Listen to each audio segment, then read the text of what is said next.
નમસ્કાર મિત્રો, હું છું યોગેશ બારિયા. આપ જોઈ રહ્યા છો આપનું છોટાઉદેપુર સમાચારમાં. વાત કરીશું સંખેડા તાલુકાની અરીઠા જૂથ ગ્રામ પંચાયતના સરપંચ શૈલેષ વસાવા વિરુદ્ધ 6 સભ્યો દ્વારા અવિશ્વાસની દરખાસ્ત રજૂ કરાતા રાજકીય મોરચે ખળભળાટ મચ્યો હતો. અગાઉ ગ્રામ પંચાયતના સભ્યો બહુમતીના જોરે સરપંચ શૈલેષ વસાવાને અવિશ્વાસની દરખાસ્ત લાવી દૂર કર્યા હતા. જોકે પેટા ચૂંટણીમાં તેઓ પુનઃ ચૂંટાઈ આવ્યા હતા.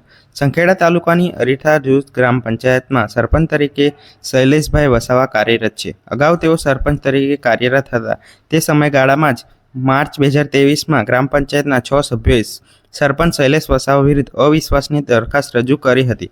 જોકે તે સમયે એક મહિલા સભ્યની નાદુરસ્ત તબિયતને કારણે આ અવિશ્વાસની દરખાસ્ત પસાર થઈ શકી નહોતી. જે બાદ વધુ એક વખત અવિશ્વાસની દરખાસ્ત રજૂ કરાઈ હતી.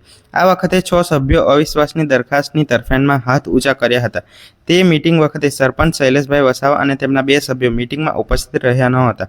આ દરખાસ્ત પસાર થઈ શકે. જોકે ત્યારબાદ વર્ષ 2025માં ગ્રામ પંચાયતોની ચૂંટણી અને પેટા ચૂંટણી આવી તે વખતે શૈલેષભાઈ વસાવાએ વધુ એક વખત ઉમેદવારી પત્ર ભર્યું હતું અને સરપંચની ચૂંટણીમાં ઝુકાવ્યું હતું. આ ચૂંટણીમાં તેઓ જીત્યા હતા. અત્રે ઉલ્લેખનીય છે કે શૈલેષભાઈ વસાવા હાલમાં સરપંચ હોવા ઉપરાંત સંખેડા તાલુકા ભાજપના મહામંત્રી તરીકે પણ કાર્યભાર સંભાળી રહ્યા છે. આવા સમયે ગ્રામ પંચાયતના ડેપ્યુટી સરપંચ રણછોડભાઈ રબારી સહિત 6 સભ્યોએ અવિશ્વાસની દરખાસ્ત રજૂ કરી છે. આ અવિશ્વાસની દરખાસ્ત રજૂ થતાં રાજકીય મોરચે ખળભળાટ મચ્યો છે. છોટાઉદેપુર જિલ્લાના તમામ સમાચાર માટે આપનું છોટાઉદેપુર યુટ્યુબ ચેનલને સબસ્ક્રાઇબ કરી બેલ આઇકન દબાવશો.